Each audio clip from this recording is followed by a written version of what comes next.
esquerda uma coroa de flores, e na direita uma coroa de espinhos, e ofereceu mais a escolha. Pedi a coroa de espinhos, que ele mesmo pôs na minha cabeça e que eu enterrei com minhas mãos até a fronte. Depois desapareceu e eu senti desde logo dores violentas em torno da cabeça. Imediatamente apareceram feridas, como picadas de espinhos, das quais escorria sangue. Para que o seu sofrimento se mantivesse ignorado, Ana Catarina lembrou-se de descer mais a sua touca sobre a fronte. Entrou no convento de Dulme em 1802 e daí em diante teve uma vida de êxtases.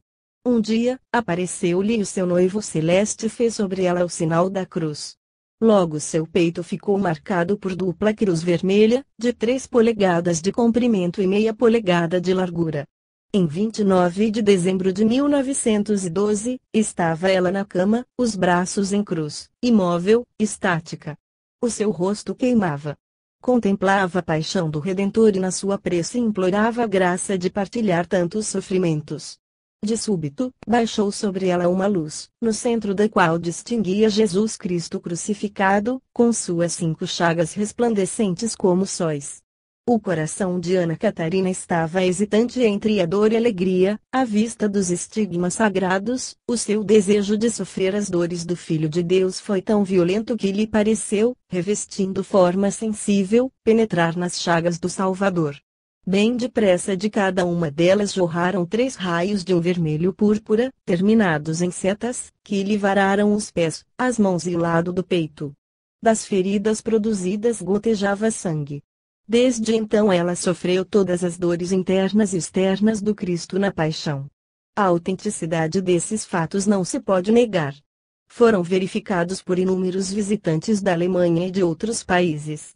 Como tal acontecimento se tornasse conhecido na ocasião em que os franceses acabavam de estabelecer o seu governo, o prefeito de Münster e um oficial de polícia dirigiram-se ao Dulmen para se certificarem da realidade das coisas.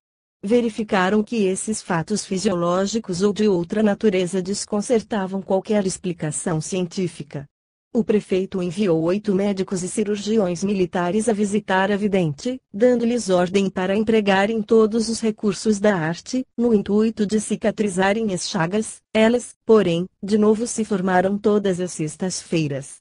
Poderíamos comparar muitos outros exemplos análogos, como os de Santa Teresa, Santa Catarina de Rixi, Arcângela Tardeiro, Santa Gertrudes, Santa Liduína, Santa Helena da Hungria, Santa Osana de Mantos, Santa Aida de Lovaina, Santa Cristina de Strumbelen, Santa Joana da Cruz, Santa Lúcia de Marne, Santa Catarina de Siena, Pasquies e Clarice de Coges, Catarina de Ranconioso, Verônica Giulani, Columbas Chanot, Madalena Lorger, Rosa Serra, e mesmo com os de vários homens piedosos, mas não pretendemos escrever uma obra sobre esse assunto e limitamo-nos a acrescentar, aos casos precedentes, o de Luísa Latial, a célebre estigmatizada de Boisdaine, Bélgica, estudada em 1869 pelo professor de Boelf, da Universidade de Liege, um dos que mais atraíram a atenção dos sábios contemporâneos.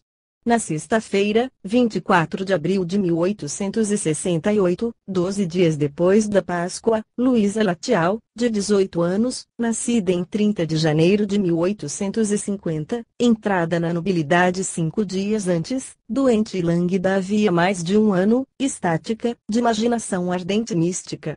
Viu aparecer o seu primeiro estigma, o do lado esquerdo. Na sexta-feira seguinte aparecia-lhe outro estigma no pé esquerdo, e foi na terceira sexta-feira que ela observou os 5 estigmas no seu corpo. Esses estigmas da coroa de espinhos apenas sangraram 5 meses mais tarde.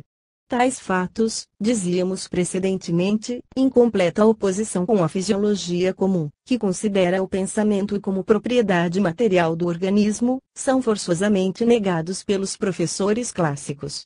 Em 1877, o notável doutor professor Virchow, falando dos estigmas de Luísa Latial, proclamava enfaticamente este dilema: embuste ou milagre, suprimindo o milagre, com razão, e não admitindo senão o embuste. Ora, podemos afirmar, em nome da ciência livre, que não há no fato mencionado nem embuste nem milagre. Tenho o gosto de contar bastantes primaveras para haver sido contemporâneo da criação de Lourdes, em 1858, e ter conhecido, por testemunhas que habitavam aquela região, a história amorosa da senhora P. e do tenente G., saído de Saint-Cyr em 1857, então colocado no regimento número 42 de infantaria. Em Lourdes, morto depois no posto de major no Tonquim, que deu origem ao incidente da gruta da pequena Bernadette Soubirous, uma pobre de espírito na quinta-feira gorda daquele ano, incidente cujas consequências foram maravilhosas, apesar da primeira recusa do honesto pároco de Lourdes, o padre Peiramale, confessor da senhora P., em admitir a aparição da Virgem. O meu amigo comandante Mantin, nascido como eu em 1842, atualmente em Pau, ainda vive para o afirmar, assim como outros contemporâneos, o capitão de G., o Sr. Pelisa. Os milagres de Lourdes, aos quais tenho assistido, assim como milhares de outras testemunhas, são certamente uma das manifestações mais curiosas e evidentes do poder da ideia, da exaltação mental, da fé. O mesmo se deu com os de Nossa Senhora de La Salette, que floresceram durante uns 20 anos, apesar da sentença do Tribunal Civil de Grenoble, de 15 de abril de 1855, provando que essa Virgem, aparecida a duas crianças em 19 de setembro de 1846, era a senhorita de La Merliere, representando voluntariamente a comédia. A água de La Salette também curava, o que verifiquei, com meus próprios olhos, na diocese de Langres, em 1854. Esses diversos milagres, produzidos pela autossugestão, foram observados, tanto na antiguidade como em nossos dias, e tanto entre os pagãos como entre os cristãos. Pode ver-se, no Museu de Dijon, esvotos oferecidos pelos romanos à deusa Sequana, a nascente do Sena, encontrados no templo erigido a esta divindade, no vale que visitei ainda há pouco, perto da aldeia de Saint-Seine. Conta o doutor de Sermin, além disso, que foram descobertas, não há muito tempo, nas escavações feitas pelo Sr. Cauadias, nas ruínas do Templo do Asclépios, estelas com inscrições comemorativas das principais curas milagrosas que então se deram, as quais representam os arquivos sagrados. Essas estelas são do século III e antes de Jesus Cristo. Depreende-se daí que naquela época os sacerdotes ao serviço de Asclépios, no santuário, nenhum remédio prescreviam, ao contrário do que se acreditava geralmente. Era o Deus que curava. Os doentes viam-no operar em seus corpos com grande afoiteza. As pessoas saradas declaravam ter avistado a divindade quando ela vinha abrir-lhes o ventre, arrancar-lhes os tumores e explorar-lhes os intestinos. Assim, por exemplo, um homem que tinha um cancro no estômago, conta que foi a Epidaure, adormecendo e tendo uma visão. Pareceu-lhe que o Deus ordenava aos criados que o acompanhavam que o agarrassem e segurassem bem, enquanto ele lhe abriria o ventre. O homem, apavorado, fugiu, mas os criados alcançaram-no e dominaram-no. Então, Asclépios abriu-lhe o abdômen, praticou a excisão do cancro e libertou o doente, depois de lhe haver cosido a abertura do ventre com cuidado. Volvidos instantes o homem acordou e achou-se curado. Vê-se que é sempre, e em toda parte, a mesma coisa. É a visão que opera, que eide sobre o corpo do enfermo como agiria um cirurgião em nossos dias. Todos os doentes que vão a Lourdes desejam sarar e levam, conseguintemente, no cérebro a imagem da cura, mas são poucos os que saram, porque nem todos são dotados de uma organização nervosa suficiente para ver os seus desejos transformados em realidade e atuar como teria atuado um ser sobre-humano, dotado de faculdades maravilhosas.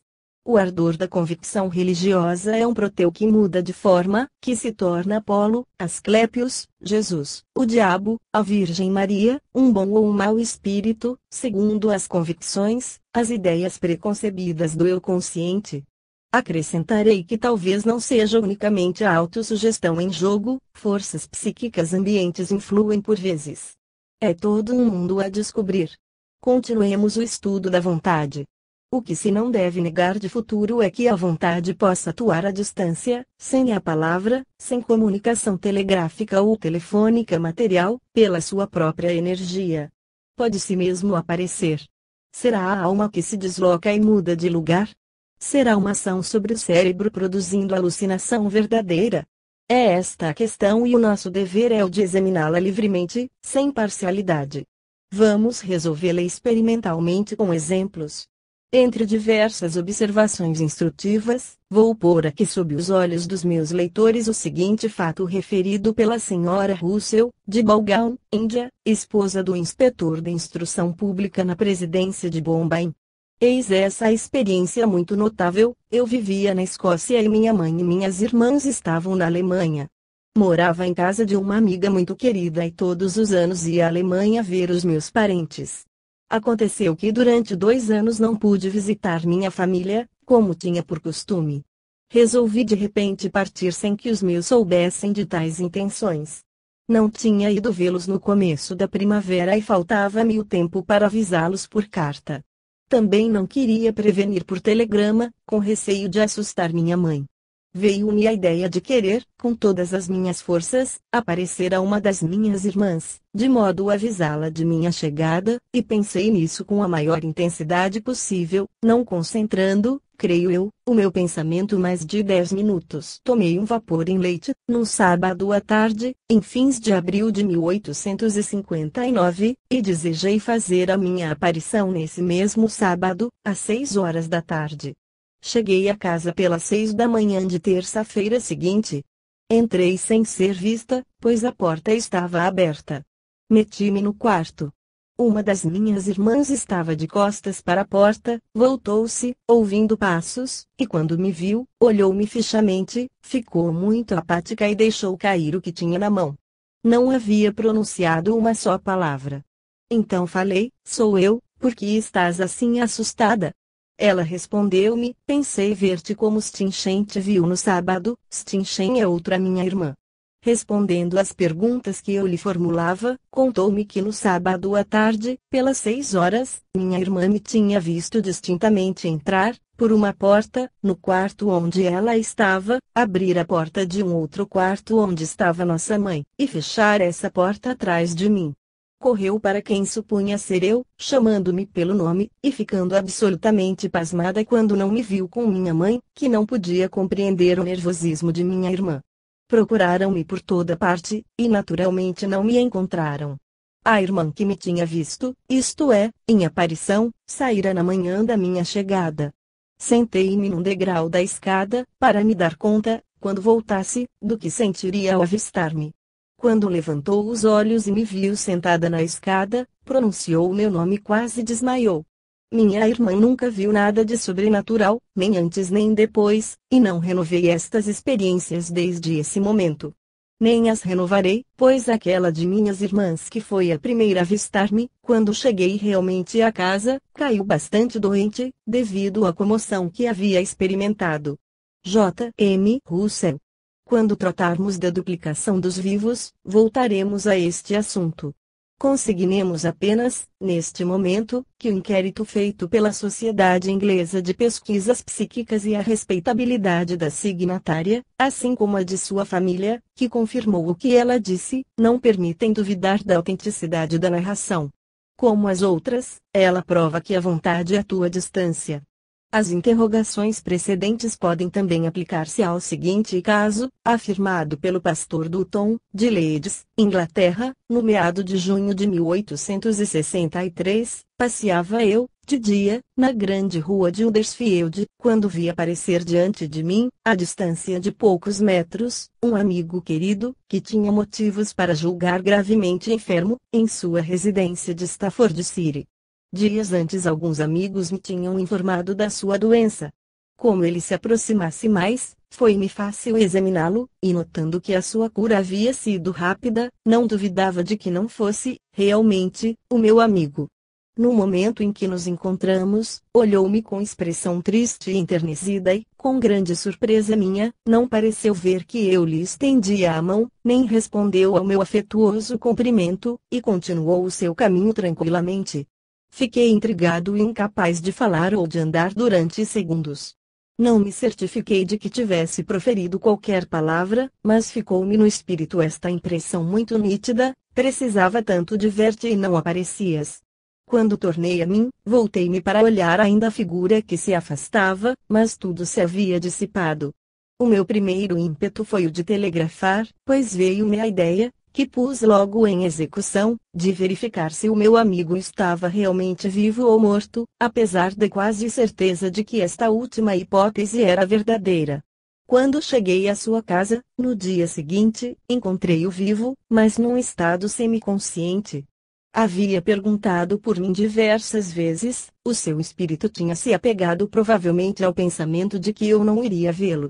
Tanto quanto pude apurar, ele devia dormir na hora em que me apareceu, na véspera. Disse-me depois que lhe parecia ter me visto, sem saber onde nem como. Não posso explicar-me como meu amigo me apareceu vestido nem como estava naquele momento. O meu espírito achava-se muito preocupado com outros assuntos, nessa ocasião, e não pensava nele. Posso acrescentar que viveu ainda alguns meses. W.E. Dutton. Sendo o autor interrogado se tivera outras alucinações, declarou que esta fora a única. Todos esses fatos de magnetismo, hipnotismo, transmissão mental, autossugestão, duplicação de vivos, que acabamos de tocar de leve para afirmar simplesmente aqui o princípio de sua realidade, e aos quais voltaremos, estabelecem, sem dúvida, a ação do espírito sobre o organismo físico e levam-nos a concluir que a alma existe independentemente do corpo. Continuemos o nosso estudo experimental. Mas, antes de prosseguir, queria responder a uma objeção que acode naturalmente ao espírito analítico do método científico. Pode-se pensar que as coincidências não têm o valor que lhes atribuímos, visto que, em cada caso observado, 1000 sonhos e 1000 pressentimentos não têm qualquer seguimento. Esta objeção seria aceitável se não se tratasse, nesse caso, de sensações especiais, de fatos precisos, de pormenores circunstanciados, de incidentes imprevistos, às vezes de cenas contempladas e tão reais como se tivessem sido fotografadas. Não se pode aplicá-la, por exemplo, ao pressentimento da senhora Constance, recusando, a despeito das ordens do médico, tomar uma poção que a teria envenenado, nem aos de Delaunay e da senhorita Ulsay, afogados, nem à morte dramática da senhora Arbousoff, nem à marcha noturna do Sr. Garrison, correndo para junto de sua mãe que estava moribunda e residia a 28 quilômetros de distância, etc. Todos relatados nas páginas anteriores. A nossa convicção acerca das transmissões psíquicas vai aliás fortificar-se gradualmente pelos próprios fatos, em absoluto característicos. Capítulo 6. A telepatia. As transmissões psíquicas à distância, vista e audição telepáticas. Nada de frases. Fatos. Se a ação da vontade, sem auxílio da palavra e de qualquer sinal, é uma manifestação da existência pessoal da alma, a telepatia e as comunicações mentais à distância constituem outras provas não menos demonstrativas. As percepções instantâneas inesperadas de desastres, doenças, mortes, pressentidas a dezenas, centenas e milhares de quilômetros de distância, contam-se em tão elevado número que pertencem hoje normalmente à bagagem habitual dos estudos psicológicos. Negadas ou incompreendidas durante séculos, elas constituem para o futuro um capítulo quase clássico desses estudos. Os meus leitores conhecem-nas e não quero repetir o que já publiquei sobre esse assunto, limitar-me-ei a relembrar, em princípio, este fenômeno importante de telepatia, porque ele prova a existência da alma, pondo simplesmente sob os seus olhos alguns novos fatos bem característicos.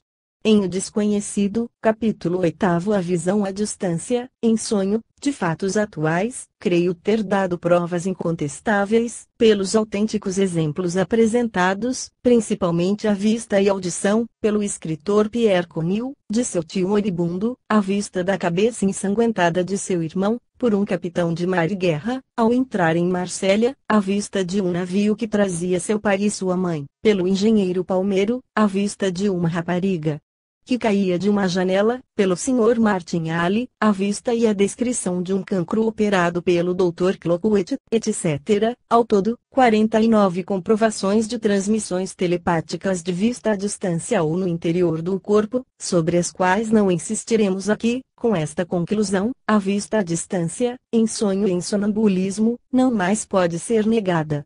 Leu-se, entre outros, o episódio bem conhecido da princesa de Conte vendo, em sonhos, que uma ala do seu palácio, em que seus filhos estavam deitados, longe dela, ia desabar e precipitando-se para salvá-los. Mais fatos vão passar à nossa vista, confirmando ainda tal afirmação. Aqui temos um, bem curioso, dos mais pessoais e dos mais indiscretos entre um vivente e acordado e uma pessoa adormecida, que me foi comunicado, em agosto de 1904, pelo Sr. A. Dargy, comissário da Marinha, reformado, da Rochelle, rogando-me que não revelasse os nomes. Carta 1068, a Sra. S. da Rochelle, morava, em 1887, na Vendée com sua família. Era noiva do Sr. F. Afeição recíproca muito intensa. Ativa correspondência. Uma noite, pelas 11 horas, a Sra. S. acorda, ao ser chamada com desespero pelo seu nome de batismo. Reconheceu instantaneamente a voz, sentiu o sopro de uma respiração no seu rosto. Estendeu a mão maquinalmente para certificar-se, crendo numa presença real. Nada sente, nada adivinha. Assustada, chama sua mãe, que dormia em quarto contigo, e conta-lhe essa alucinação. Ao mesmo tempo, tem a sensação de uma desgraça que acaba de ocorrer, nos Baixos Pirineus. Escreve ao seu noivo no dia seguinte e não recebe resposta. Outras cartas suas têm a mesma sorte. Passam-se alguns meses sem qualquer notícia. Por acaso, a Sra. S. é informada de que o seu amigo foi levado para uma prisão na mesma noite em que ela despertou, sobressaltada para se evitar o escândalo em uma pequena cidade, por motivos muito graves. Um médico que o acompanhava afirmou que o infeliz, aflito, ao ver os seus projetos de felicidade destruídos, chamava sua noiva com voz desesperada. As relações romperam-se definitivamente. O Sr. T, entrando depois em uma outra família, morreu há 3 ou 4 anos. A presente narrativa é escrupulosamente exata. Argy. Esta comunicação de vivo para vivo lembra outras, também observadas com segurança, entre as quais a de uma senhora, Sra. Wilmot, que foi visitar seu marido a bordo de um navio, e realizando a visita com efeito, o desconhecido, capítulo 8, casos FI, e centenas de transmissões telepáticas da mesma ordem. Os testemunhos variados de comunicações análogas entre viventes, a distâncias consideráveis, são inúmeros. Entre os que me foram assinalados por observadores idôneos, citarei particularmente o seguinte, proveniente de um confrade da imprensa científica, o Sr. Warrington Dawson, atualmente adido à Embaixada Americana de Paris, o qual dirigia, em 1901, uma agência americana de grandes jornais parisienses. Eis a sua carta, de dezembro de 1901, Paris, Rua Feidial, 18, Carta 1003, caro mestre, é para mim dever levar ao seu conhecimento um caso bastante singular de telepatia que acaba de se dar comigo e que pode contribuir para o adiantamento das suas importantes e perspicazes investigações. Na terça-feira passada, 8 de outubro, estava no meu escritório, Rua Feidial, 18, escrevendo um artigo sobre a sua jovem colega a senhorita Klumpik, astrônoma do observatório, mas tive de interrompê-lo por falta de notas acerca de uma entrevista que ela me havia concedido. Lembrando-me de que essas notas se achavam em uma gaveta da minha banca de trabalho, em meu domicílio, Rua de Varenne, 32, fui buscá-las. Subi ao meu quarto andar, deixando, como de costume, o chapéu sobre a mesa, na sala de espera. Dei-me conta então de que não havia ninguém nos meus aposentos, quando a criada devia lá estar, na minha ausência. Tive um movimento de despeito, dizendo, isto há de acabar, depois, lembrando-me de que minha mãe devia voltar a Paris dentro em breve que trataria disso melhor do que eu, não dei mais importância ao caso e dirigi-me para o meu gabinete de trabalho, atravessando um corredor estreito, e sentando-me à minha secretária, carregada de papeladas, sobre a qual estava colocada uma lâmpada. Eram 2 horas da tarde, do dia 8, e estou certo disto porque enviei naquela noite, para a América, o artigo sobre a senhorita Klumpik, do qual lhe remeto cópia impressa, em data de 8 de outubro.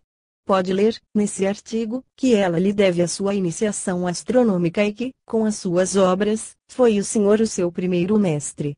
Qual não foi a minha surpresa, ao receber, pelo Correio da América, na semana seguinte, uma carta de minha mãe, contando-me os fatos que venho de expor, tais como foram vistos por uma nossa amiga, a senhora George M. Coffin, de Nova York. A carta de minha mãe é de 11 de outubro e datada de Nova York, e o sobrescrito tem o carimbo postal da mesma data. Foi, portanto, 3 dias depois do incidente que a carta entrou no correio, e como são precisos 8 dias para uma carta chegar de Paris a Nova York, não haveria modo algum de tornar conhecidos esses fatos em menos de 3 dias, salvo por cartograma, mas ninguém se lembraria de gastar R$ 1,25 cêntimos por palavra para pormenores de somenos importância.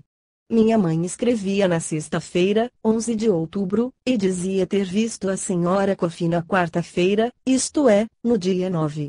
Fato curioso, a senhora Coffin, procurando ver-me às 2 da tarde, hora de Nova York, viu, não o que eu fazia naquele momento, mas o que fazia na véspera, 2 da tarde, hora de Paris. Verificará, pela leitura da carta, que a senhora Coffin começou por descrever os aposentos.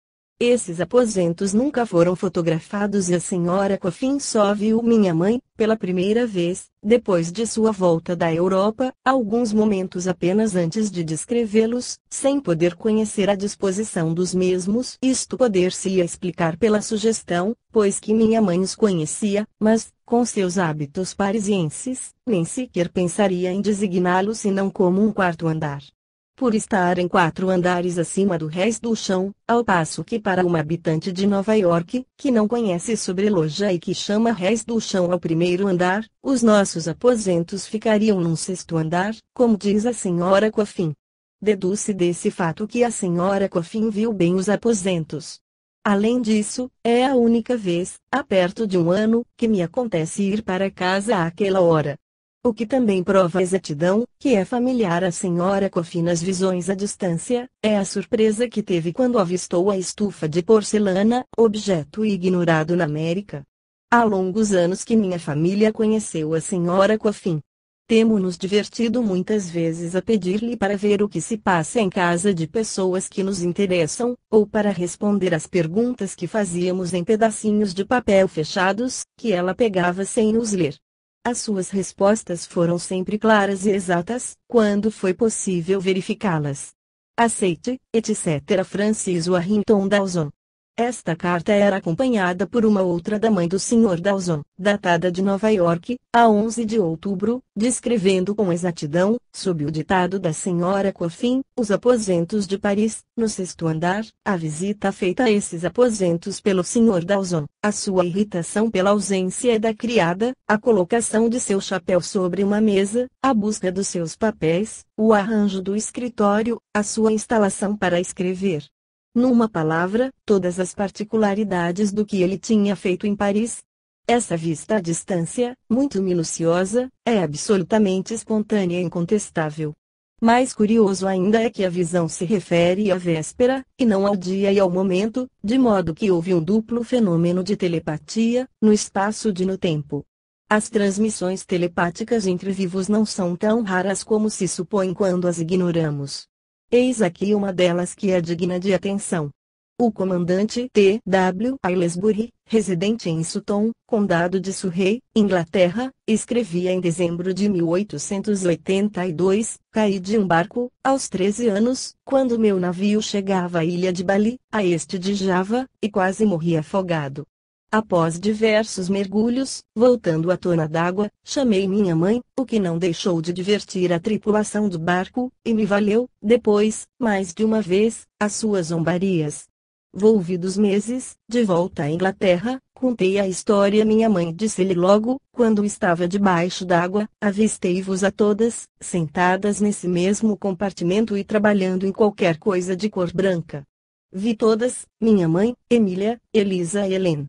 Ora, a mãe confirmou esta narração, dizendo-lhe, ouvi-te chamar-me e mandei Emília ver a janela.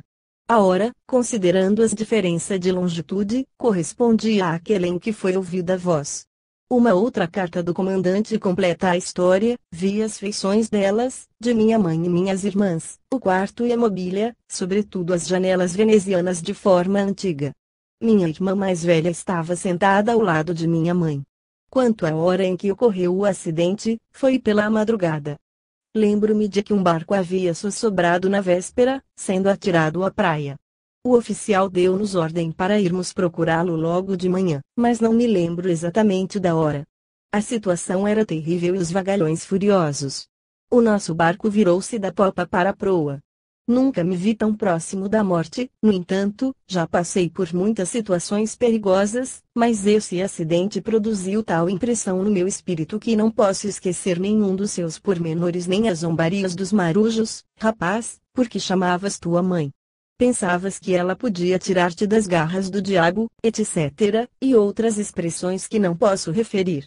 Por outra parte, o inquérito foi confirmado por esta carta da irmã do comandante. Lembro-me distintamente do incidente, fez-me tal impressão que jamais o esquecerei. Uma tarde, estávamos sentadas e trabalhávamos tranquilamente. Ouvimos primeiro um débil grito: mãe.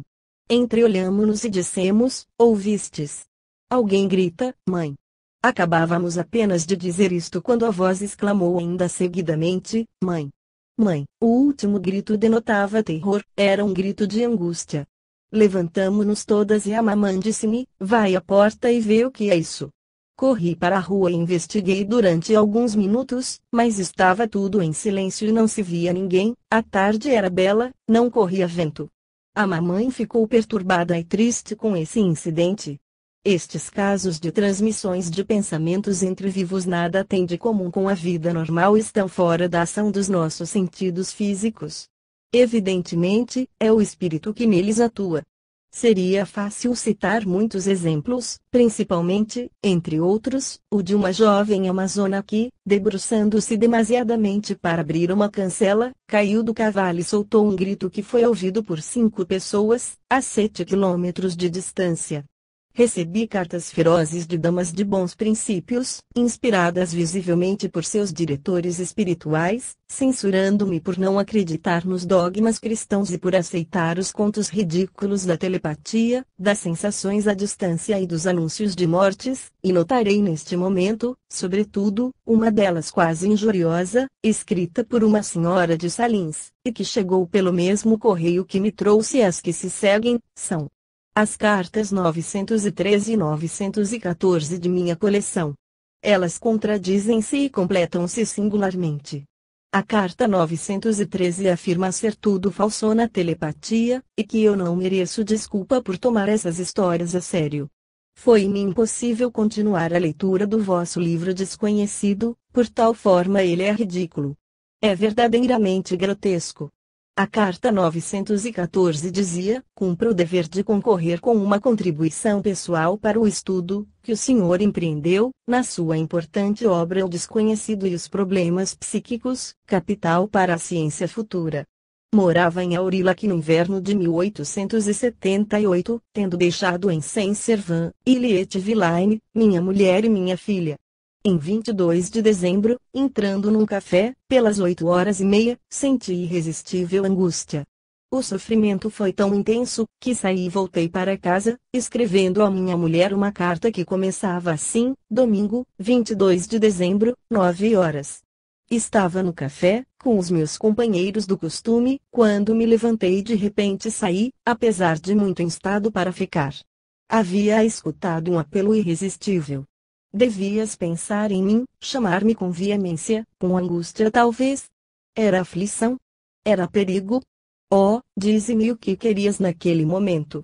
Voltei, pois, para casa todo angustiado, todo comovido. Chamavam-me urgentemente, precisava de estar só e de escrever-te para te confiar a minha aflição. A continuação da epístola é inútil para o caso. Ao receber esta comunicação, no dia 24 pela manhã, minha mulher ficou espantada. Escreveu no alto da minha carta estas palavras: dia do acidente de bebê.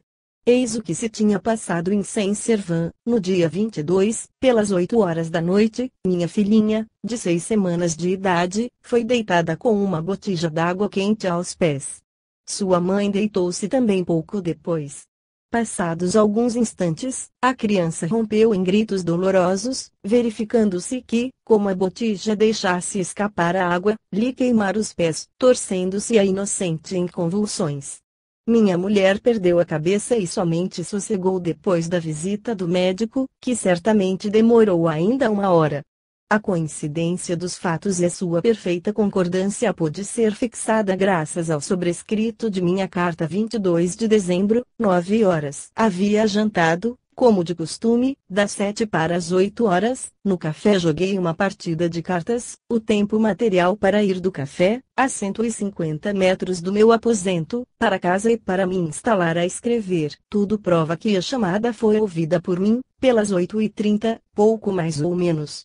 A criança fora deitada às 8 horas e as queimaduras produziram-se aproximadamente às 8h30, pois, se isso sucedesse mais tarde, a água esfriada não teria determinado a ampola instantânea que se verificou. Minha mulher não se recorda, atualmente, se o seu pensamento, naquele instante, se dirigiu para mim com angústia, nem se me chamou. Está convencida de que sim, mas as suas recordações não são nítidas. Ainda assim, a observação da minha carta de 22 de dezembro parece-me das mais rigorosas. Acrescentarei que a natureza do meu espírito, e a de minhas ocupações, me leva sempre para o estudo das realidades científicas, de preferência aos fatos de ordem misteriosa do mundo psíquico. Nunca mais tive impressões da mesma natureza. Digo a subintendente de primeira classe. Não oferecerá esta curiosa história a maior analogia com a do Sr. Arbousoff, Capitão Yves, e com a do Sr. Garrison e também com a do Dr. Olivier? Faculdades supranormais da alma. Continuemos. Aqui temos ainda fatos de transmissão telepática do pensamento de que é impossível duvidar. Extraí-os de uma carta que me foi endereçada de Passavant, Haute-Saône, pelo Dr. Poisson, da Faculdade de Paris. Carta 3482, remeto-lhe a relação de 3 fatos de natureza um pouco diferente, mas que lhe podem ser úteis para os seus estudos sobre os fenômenos psíquicos.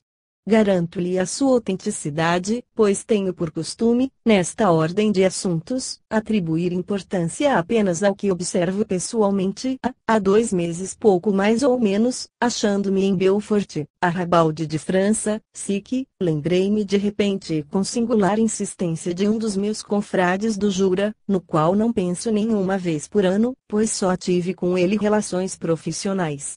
Há 13 anos e nunca mais o vi. Passados alguns minutos, encontrava-me frente a frente com ele, numa encruzilhada, e como ele viesse de bicicleta, por uma rua perpendicular, era-me impossível tê-lo avistado antes, e de longe. Eis aqui um fato, não explico, mas surpreendeu-me. Médico profissional, posso ser chamado frequentemente de noite. Pela minha porta passa bastante gente. Se aparece qualquer pessoa que deve puxar a campainha, desperto sozinho quando ela está ainda a uns 20 metros de minha casa. Sei de antemão que ela vai tocar. Isto já eu verifiquei, não uma vez, mas uma centena de vezes, nos últimos 12 anos. Para ser ainda mais fiel, devo dizer que, se não durmo, o que me acontece muitas vezes, sou de todo incapaz de vaticinar se um transeunte vai ou não parar. Acrescentarei também que, se durmo profundamente, depois de uma jornada exaustiva, o fenômeno não se produz. Conto na minha clientela uma rapariga histérica de quem obtenho sono hipnótico e a sugestão com extraordinária facilidade. Acontece-me muitas vezes determinar-lhe a hora do despertar e do levantar, o que ela observa com exatidão rigorosa. Para quem pratica um pouco hipnotismo, isto nada tem de extraordinário. Mas eis um fato que o é muito. Um dia, o marido dessa mulher, impaciente porque ela acordasse, lembrou-se de adiantar os ponteiros do relógio colocado na mesa de cabeceira. Devendo esperar ainda 1h30 hora, às 6h30 da manhã pôs o relógio nas 7h30, hora fixada. Ficou surpreendido ao ver que ela se erguia de repente, no mesmo momento em que o ponteiro marcava 7 horas. Este homem veio informar-me de tal fato. Fiquei incrédulo e quis verificá-lo, o que consegui, efetivamente, diversas vezes. Devo esclarecer que esta pessoa, adormecida ou de olhos fechados, lê facilmente a hora no meu relógio, mesmo quando a faço variar, mas com a condição de que veja eu mesmo os ponteiros. Da mesma forma, ela diz com facilidade o nome de um objeto que apanho atrás dela, contanto que o tome nas minhas mãos. Tudo isso são fatos a explicar, deixo-lhe o cuidado de interpretá-los.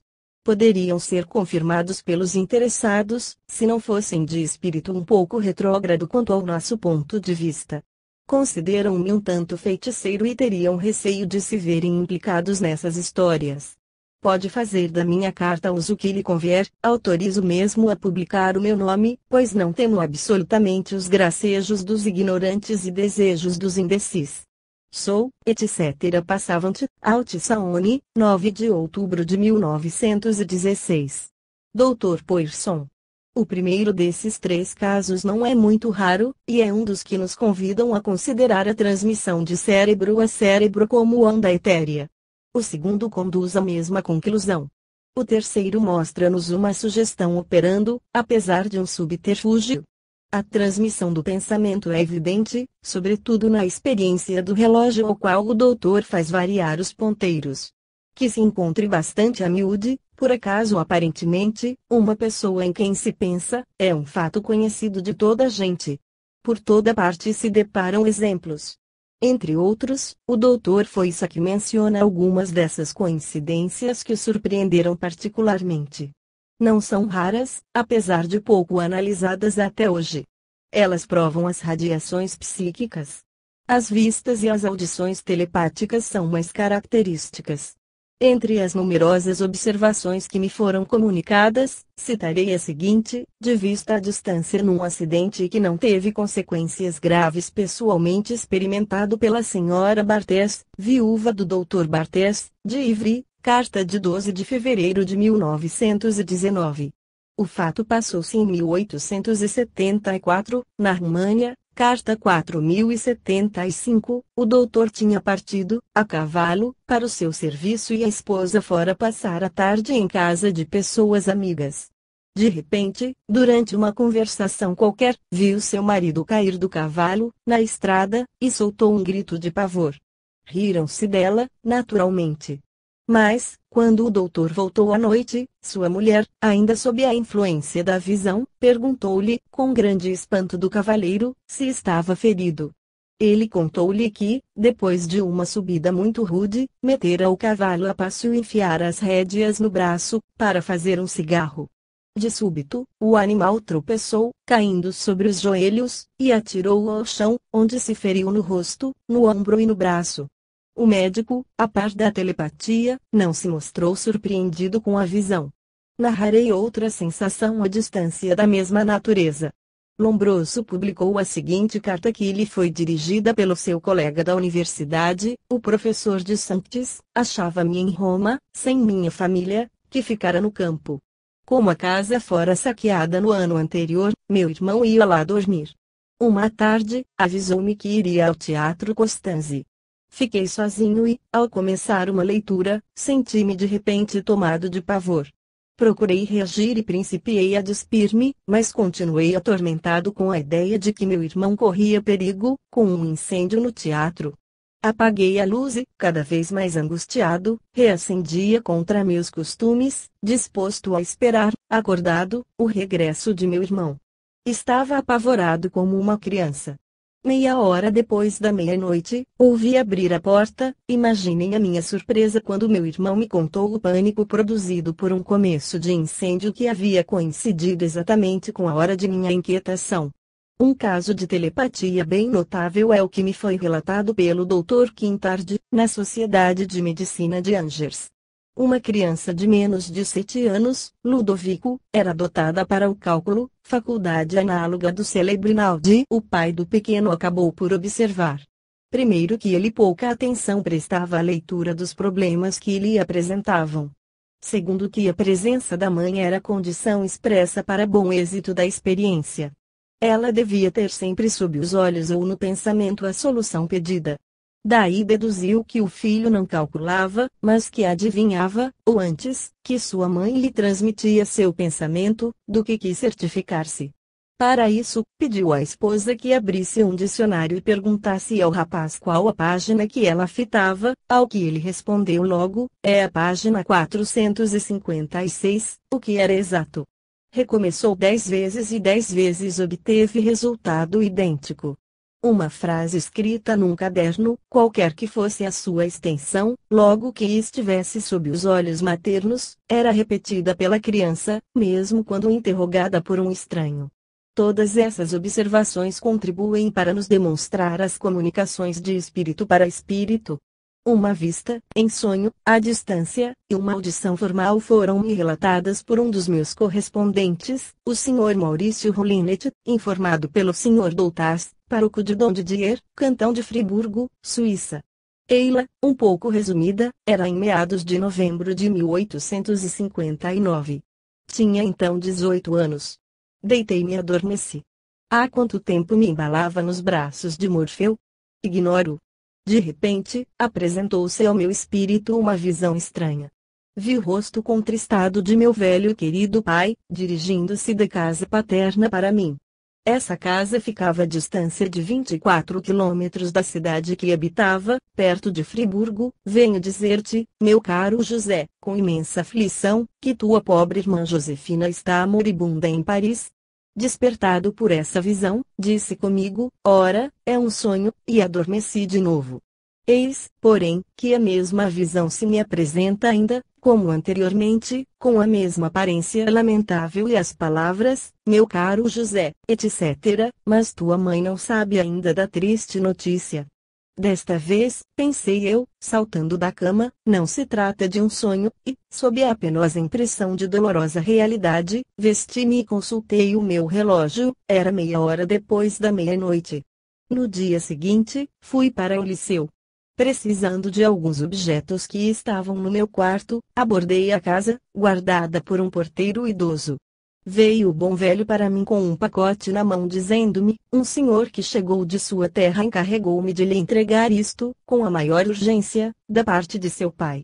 Abri logo o pacote, no qual encontrei uma carta de meu pai, escrita à pressa, e que dizia: caro José, é com imenso desgosto que venho dizer-te, tua pobre irmã está à morte em Paris, mas tua mãe não sabe de triste notícia.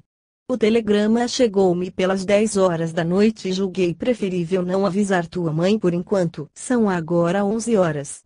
Depois da meia-noite, o nosso deputado partirá para o grande conselho. Juntarei a minha carta ao pacote que tua querida mãe preparou para esta ocasião. Procura reunir-te a nós, sem falta, amanhã de noite. Na minha idade, não posso cumprir este doloroso dever. Tomarás o meu lugar. Esta narração é acompanhada do seguinte certificado, assinado pelo narrador. O abaixo assinado afirma em sua consciência que a narrativa é perfeitamente exata e que guarda a recordação precisa desse acontecimento, como se fora de ontem. Dom Didier, 18 de abril de 1918. Jos. Doutas, cura. É impossível invocar aqui o acaso de uma coincidência fortuita entre este sonho e o acontecimento, e somos obrigados a admitir que o pensamento do pai foi levado ao filho no próprio texto da carta que lhe dirigia. Vê-se que tudo concorre para provar o valor absoluto da tese aqui sustentada, a ação da alma, independente do corpo. A seguinte sensação telepática foi relatada pelo Dr. Foissaki, Chanciete Destinée, Pag 599, e passou-se com ele próprio. Não se cogitava então da importância destes fatos. Escreve o Dr. Foissaki: quando eu era estudante de medicina interno no hospital do Puitren, sonhei que via meu pai atacado por uma enfermidade que o levava ao túmulo. Despertei muito perturbado, procurando dominar a minha inquietação, dizendo-me a mim mesmo que havia deixado meu pai, no domingo anterior, de perfeita saúde, estava numa quarta-feira. Convenci-me de que era uma verdadeira infantilidade ter receio de um sonho e resolvi não fazer caso dele. Mas a imagem de meu pai moribundo continuava sempre presente no meu pensamento, e para me libertar dessa obsessão, apesar de envergonhado da minha fraqueza, segui para Saint-Germain, onde encontrei meu pai atacado da congestão pulmonar que o arrebatou em 5 dias. A telepatia toma todas as formas. Não é muito raro ver os jornais diários receberem os ecos de observações desse gênero. O Daily Telegraph de 23 de agosto de 1906 publicou, entre outras, a narração de uma sua correspondente, relatando que sua filha, uma pequenita de 3 anos, que orava todas as noites, recusou uma vez rezar pelo êxito feliz da viagem de sua avó, a caminho da Rússia para a Inglaterra. Não, dizia ela, não rezarei hoje para que minha avó chegue de boa saúde. Porque ela já chegou, que dizes? Sim, eu vi o navio no porto, e ela está bem. A correspondente acrescenta que tomou nota da data e que, quando recebeu notícias de sua mãe, verificou que tinha realmente chegado, como a criança viu no seu sonho, na véspera do dia em que ela se recusara a pronunciar a prece habitual. Observa mesmo a correspondente que essa faculdade de vista à distância, em sonho, existe na sua família e que ela mesmo viu, certa noite, a explosão a bordo do Great Western, de que seu marido zombou quando ela lhe a contou, mas que foi forçado a reconhecer a veracidade no dia seguinte, a chegada dos jornais.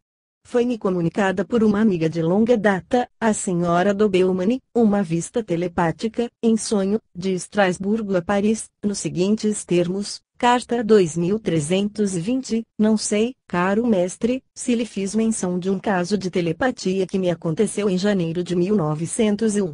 Vivíamos já em Paris. Em fins de janeiro fomos chamados a Estrasburgo, eu e meu marido, para o enterro de minha pobre mãe.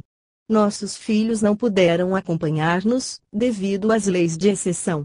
Bastante impressionada pelas muitas saudades, pela temperatura, pelas tempestades de neve, tinha sonhos noturnos agitados. Uma noite, principalmente, senti uma angústia aguda e sonhei que via meu filho mais novo apertado entre duas fileiras de tábuas que sobre ele haviam caído, não podendo desprender-se e chamando, mamã. Falei disso à minha irmã, ainda sob a impressão desse pesadelo, mas nem eu nem ela ligamos importância ao caso. Alguns dias depois, de regresso a Paris, a criada disse-nos, ao avistar-nos, o senhor Juliano está muito melhor, já foi trabalhar. Então, esteve doente, sim, teve de ficar alguns dias em casa, por se ter ferido numa perna. Ele não vos escreveu? Quando meu filho chegou, respondeu às perguntas que lhe fizemos.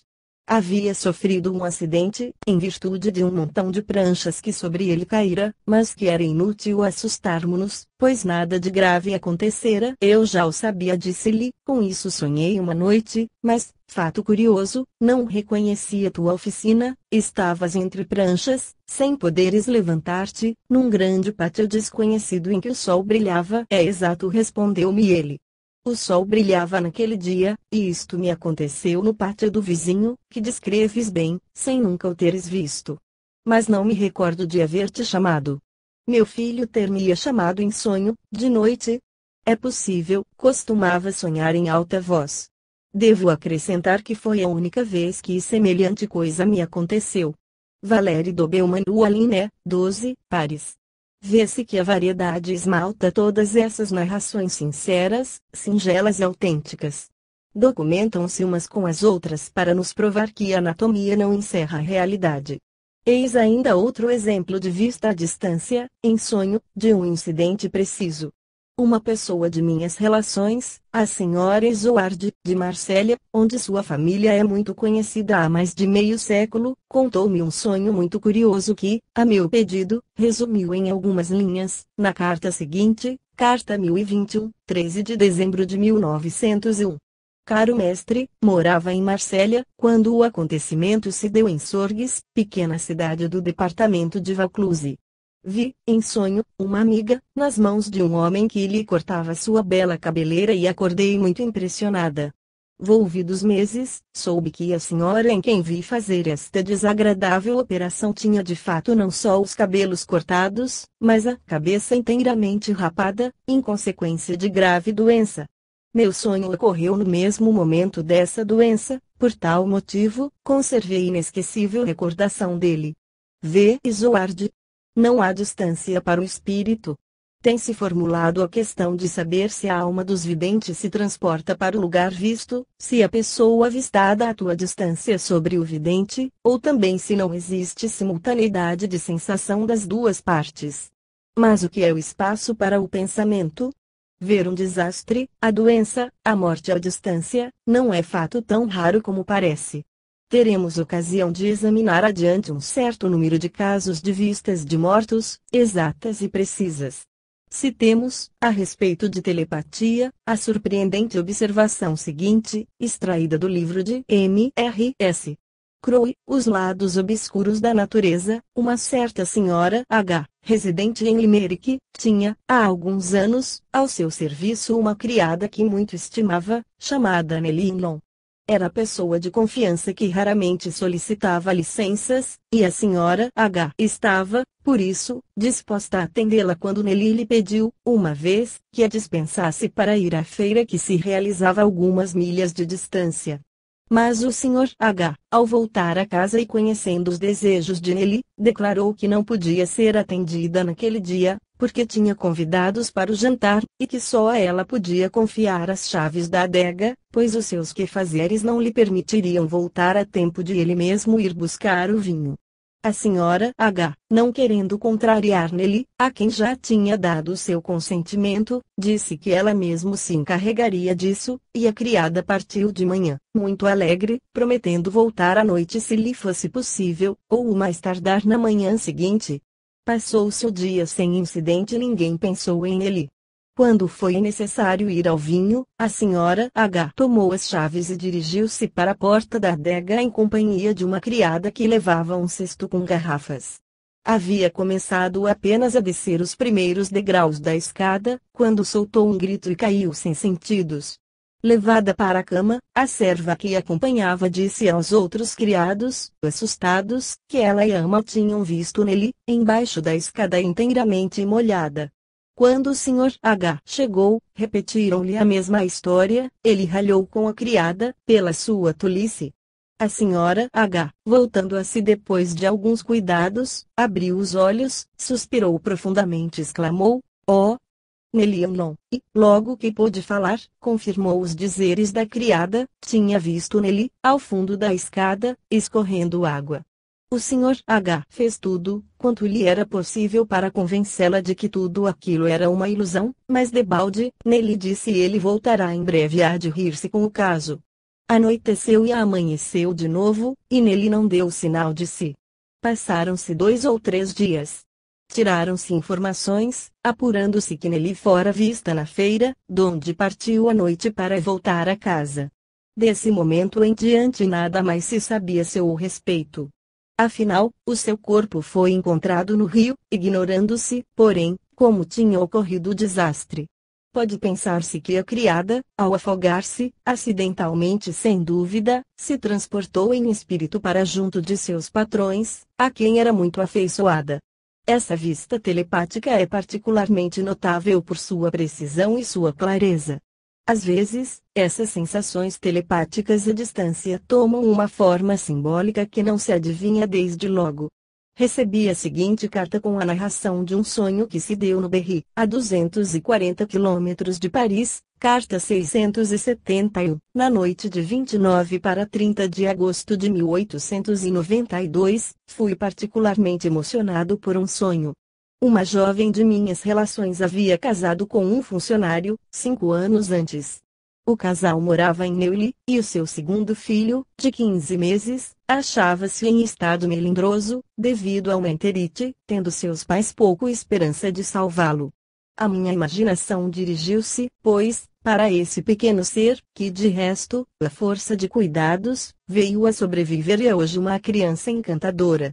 Assim, eis o meu sonho, estava no quarto da minha amiga, ela permanecia de pé, em traje caseiro, os cabelos quase soltos, dos seus olhos caíam lágrimas abundantes, de toda a sua pessoa se irradiava profundo desespero. No entanto, tinha ao colo, como que maquinalmente e por hábito, uma criança cujo rosto e corpo emagrecidos caíam no seu ombro. Essa criança, imagem do sofrimento, vivia e soltava alguns débeis vagidos.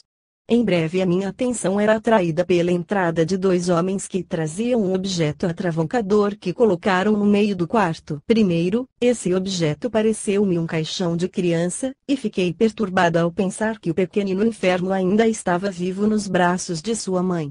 Passado certo tempo, julguei que o fúnebre caixão se alongava muito vagarosamente, tornando-se capaz de encerrar avultado corpo. Com efeito, não tardava que os dois homens instalassem nele um grande cadáver, coberto com um lençol branco.